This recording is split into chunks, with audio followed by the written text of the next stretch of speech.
बहुत समय पहले की बात है। हरियाली से घिरे कनकपुर नाम के एक छोटे और खुशहाल गांव में दो अजीज दोस्त रहा करते थे। एक का नाम था मगरू और दूसरे का नाम था पप्पू। इन दोनों की दोस्ती पूरे कनकपुर में मशहूर थी। लोग कहते थे कि अगर मगरू को छींक आए तो पप्पू का रुमाल पहले बाहर निकलता है। लेकिन इन दोनों की दोस्ती सिर्फ बातों तक ही सीमित नहीं थी, बल्कि इनका एक और साझा शौक था, भोजन का स्वाद। ये दोनों दोस्त हमेशा साथ ही घूमते रहते थे, गांव की गलियां हों या पास के शहर के बाजार। इन दोनों की आंखें हमेशा किसी नई चीज को खाने की तलाश में रहती थीं। कनकपुर की कोई ऐसी दुकान नहीं थी और कोई ऐसा पकवान नहीं था जिसे इन दोनों ने चखा ना हो, मगर इनकी भूख सिर्फ पेट की नहीं बल्कि नए जायकों के रोमांच की थी। पप्पू, ओ पप्पू, सुन रहा है? ये जो डकार आई है ना, इसमें अब वो मजा नहीं रहा। इसमें वही बासी कचौड़ी की महक है जो हम पिछले 10 साल से सूंघ रहे हैं। सही कह रहा है मगरू। रामदीन हलवाई के पास जाओ तो वो वही समोसा पकड़ा देता है जिसमें आलू कम और घिसी पिटी बातें ज्यादा होती हैं। बिंदा की चाट खाओ तो लगता है जैसे नमक की खदान में गोता लगा लिया हो। अरे भाई, मैं क्या कह रहा हूं? हमारी किस्मत में क्या यही लिखा है? कनकपुर में पैदा हुए, कनकपुर की धूल फाकी और यहीं की वही दाल रोटी खाकर मर जाए। दुनिया बहुत बड़ी है पप्पू। सुना है शहर में लोग ऐसी चीजें खाते हैं जो दिखने में पत्थर जैसी होती हैं, मगर मुंह में जाते ही मलाई बन जाती हैं। पत्थर जैसी? कहीं तू कोयला खाने की तो नहीं सोच रहा? देख भाई, शौक अपनी जगह है और दांत अपनी जगह। धत तरह की, तू बुद्धू ही रहेगा। मेरा मतलब है विदेशी खाना। सुना है वहां पिज्जा नाम की कोई चीज मिलती है जो गोल होती है मगर कटती तिकोनी है, और उसे चौकोर डिब्बे में लाते हैं। अब तू ही बता, जिस खाने की गणित इतनी उलझी हुई हो उसका स्वाद कितना गहरा होगा। बात तो तेरी पते की है। गोल चीज, तिकोना टुकड़ा और चौकोर डिब्बा। भाई, ये तो कोई तांत्रिक खाना लग रहा है। पर क्या हम शहर जा पाएंगे? वहां की भीड़, वो गाड़ियां। अरे डरता क्यों है? हम कनकपुर के शेर हैं। यहाँ का बाजार हमारे इशारों पर नाचता है। अब वक्त आ गया है कि शहर के बड़े होटलों को बताया जाए कि असली चटोरे किसे कहते हैं। हमें वो स्वाद ढूंढना है जो आज तक न सरपंच जी ने चखा हो, न पटवारी ने, और ना ही हमारे खानदान में किसी ने। तो फिर तय रहा, कल सूरज की पहली किरण के साथ हम इस गांव की सरहद पार कर लेंगे। मगरू, मुझे ऐसा स्वाद चाहिए जिसे खाकर जीभ कहे, भैया एक बार और। सिर्फ जीभ नहीं पप्पू, स्वाद ऐसा हो कि रूह कांप जाए। लोग कहें कि मगरू और पप्पू गए तो थे भूखे, मगर लौटे हैं इतिहास रचकर। इतनी बात कर वे दोनों शहर की तरफ निकल पड़े। वे काफी देर तक बाजार में घूमे, लेकिन उन्हें कहीं भी अच्छी कोई चीज नहीं दिखी। तभी वे घर लौटने लगे और फिर उनकी नजर एक ढाबे पर पड़ी, वीआईपी बंगाली फिश करी वाला। उस ढाबे से जो खुशबू निकल रही थी, उसकी खुशबू बहुत ही अजीब थी। वे दोनों उसके पास गए। उसके पास जाते ही ढाबे के मालिक से बोले, ओ मालिक, ओ वीआईपी भाई साहब, इधर सुनिए। हाँ बाबा, क्या चाहिए? इतना शोर क्यों मचा रहे हो? मचाए क्यों नहीं, इस खुशबू ने हमारे होश उड़ा रखे हैं। मालिक, सुना है आपकी फिश करी में कुछ जादू है। हम बहुत दूर कनकपुर गांव से आए हैं, सिर्फ कुछ नया खाने। बिल्कुल, अब ज्यादा बातें मत बनाओ। अपनी वो मशहूर बंगाली फिश करी की एक बड़ी प्लेट फटाफट लगा दो। ऐसी लगाना कि खाते ही कलेजे में ठंडक पड़ जाए और जुबान नाचने लगे। अरे बाबा, कनकपुर से आए हो तो बैठो। हमारी फिश करी कोई मामूली चीज नहीं है। ये माछेर झोल है। इसमें जो मसाले हैं वो सीधे कोलकाता से आते हैं और मछली ताजी गंगा की। अभी लाता हूं, उंगलियां चाटते रह जाओगे। 5 मिनट के भीतर मालिक एक मिट्टी के बर्तन में लाल सुनहरी तरी वाली मछली लेकर आया। ऊपर से हरी मिर्च कटी हुई थी और सरसों के दानों का तड़का तैर रहा था। जैसे ही बर्तन मेज पर रखा गया, पूरे ढाबे में एक तीखी और रसीली खुशबू फैल गई। पप्पू, देख रहे हो इसका रंग? जैसे ढलता हुआ सूरज कटोरे में उतर आया हो। रंग छोड़ भाई, पहले ये तरी चख। मेरा तो संयम जवाब दे रहा है। मगरू ने एक बड़ा निवाला लिया, मछली का एक टुकड़ा मुंह में डाला। पप्पू, ये स्वाद नहीं है, ये तो ईश्वरीय वरदान है। वो जो सरसों का तीखापन है और मछली की जो कोमलता है, कसम कनकपुर की, ऐसी चीज अगर सरपंच खा ले तो इस्तीफा दे दे। हाँ, सच कहा भाई, ऐसा स्वाद मैंने कभी नहीं खाया। शहर की गलियों से विदा लेकर मगरू और पप्पू अपने गांव कनकपुर की ओर पैदल ही निकल पड़े। वे काफी दूर तक आ चुके थे, पर उनकी जुबान पर अब भी उस बंगाली फिश करी का तीखा और सोंधा स्वाद नाच रहा था। अचानक मगरू के कदम ठिठक गए। अरे सुन पप्पू भाई, क्या मैं जो सोच रहा हूं तेरे मन में भी वही चल रहा है? मेरा दिल कह रहा है कि एक बार फिर लौट चले। उस फिश करी की महक, वो मसालों का जादू, मेरा मन मान ही नहीं रहा।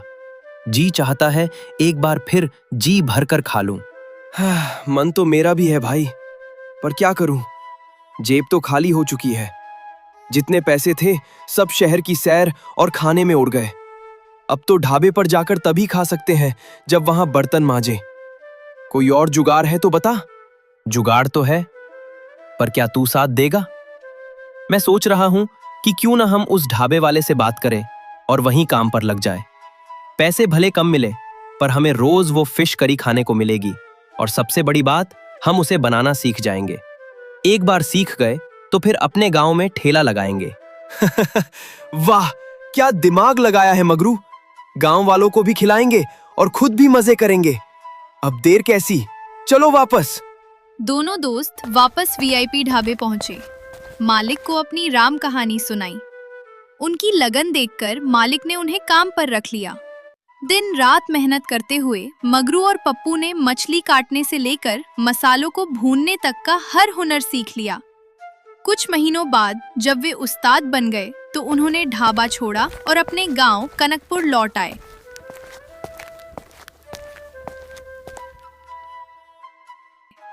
गांव के चौराहे पर उन्होंने एक सुंदर सा ठेला लगाया, जिस पर बड़े बड़े अक्षरों में लिखा था, बंगाली फिश करी वाला। जैसे ही उन्होंने कढ़ाई चढ़ाई, मसालों की ऐसी सौंधी महक फैली कि गांव की गलियां महक उठीं। अरे बेटा मगरू, पप्पू, ये क्या नया तमाशा लगा रखा है?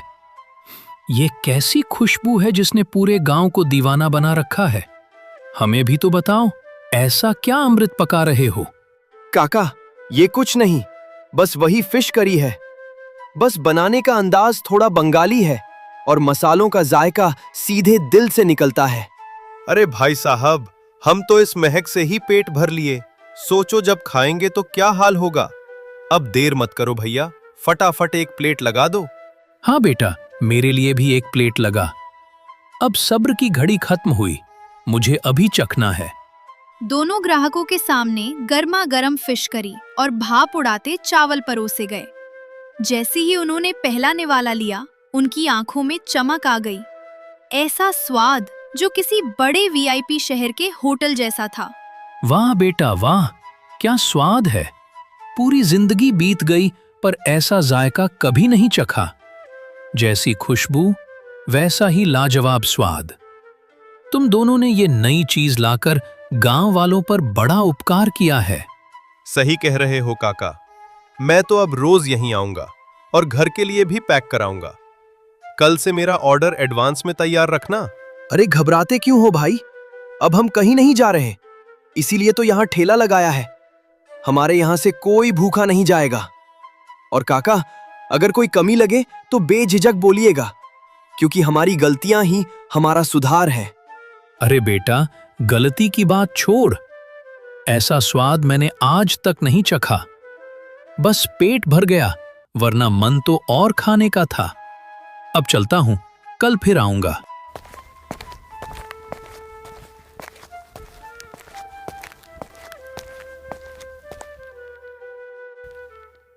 अगले दिन की सुबह कनकपुर की हवा में एक अलग ही महक थी।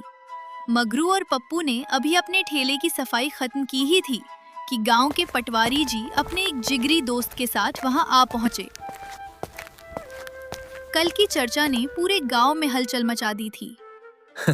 देख रहे हो पप्पू भाई, आज तो कढ़ाई चढ़ने से पहले ही चम्मचें बजने लगी है। कल की मेहनत रंग लाई।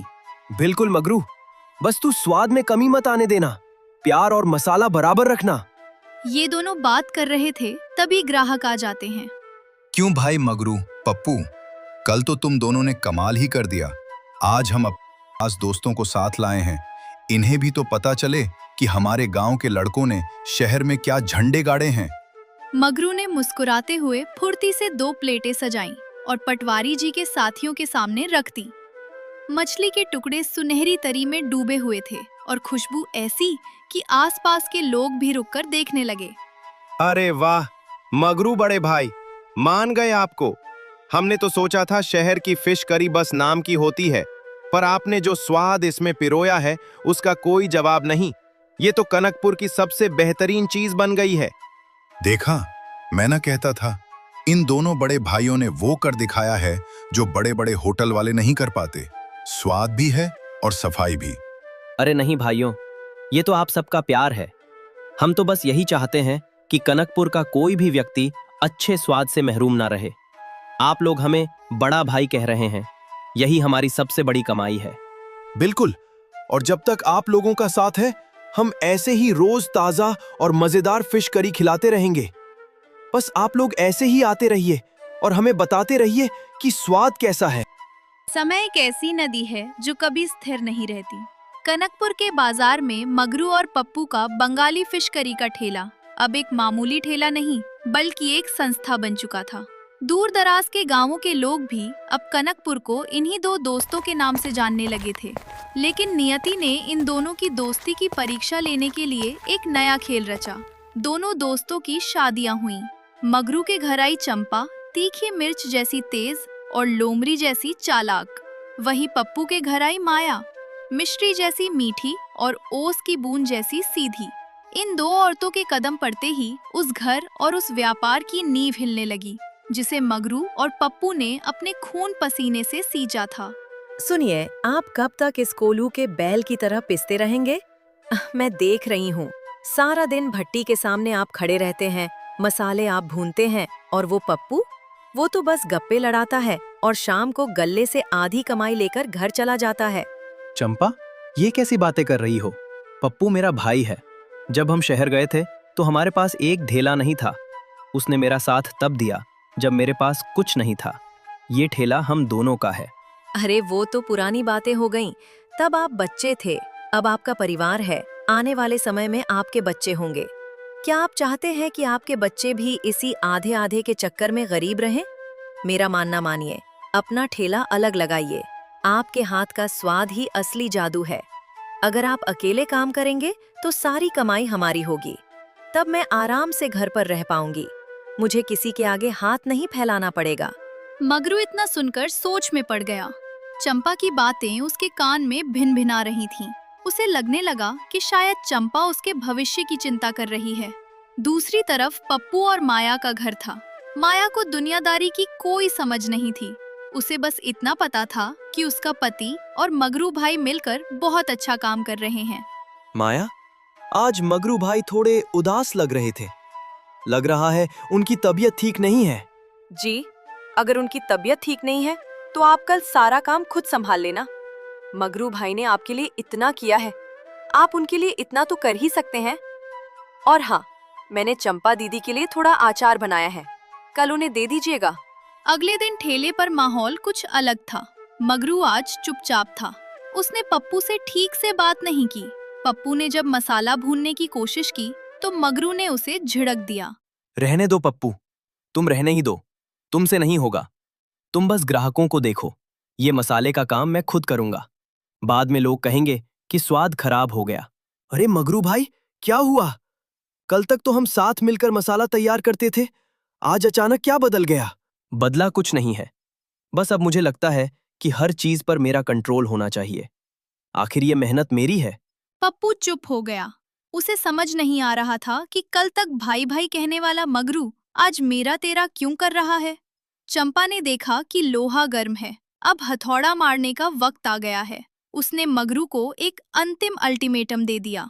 मगरू, अगर कल आप पप्पू से अलग होने की बात नहीं करेंगे तो मैं मायके चली जाऊंगी। मैं इस आधे अधूरे जीवन को और नहीं ढो सकती। मुझे अपना अलग घर, अपना अलग ठेला और अपनी अलग पहचान चाहिए। आप तय कर लीजिए, आपकी दोस्ती या आपकी पत्नी। मगरू टूट गया। वो चंपा को खोना नहीं चाहता था। अगले दिन सुबह जब पप्पू ठेले पर पहुंचा तो मगरू वहां पहले से खड़ा था। उसने पप्पू की आंखों में नहीं देखा। पप्पू, अब हम साथ काम नहीं कर सकते। मेरा मन कह रहा है कि हम दोनों को अलग अलग रास्ते चुन लेने चाहिए। तू अपना ठेला अलग लगा, मैं अपना अलग लगाऊंगा।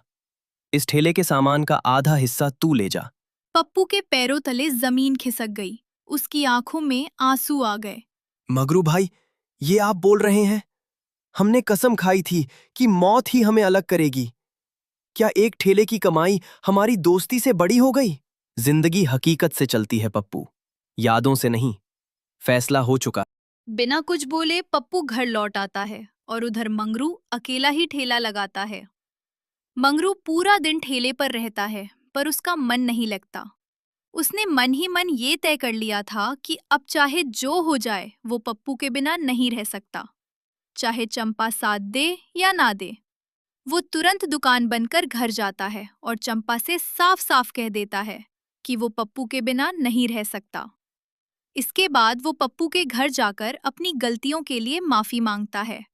फिर वो पप्पू को साथ लेकर अपने ठेले पर जाता है और दोनों दोबारा साथ में काम करना शुरू कर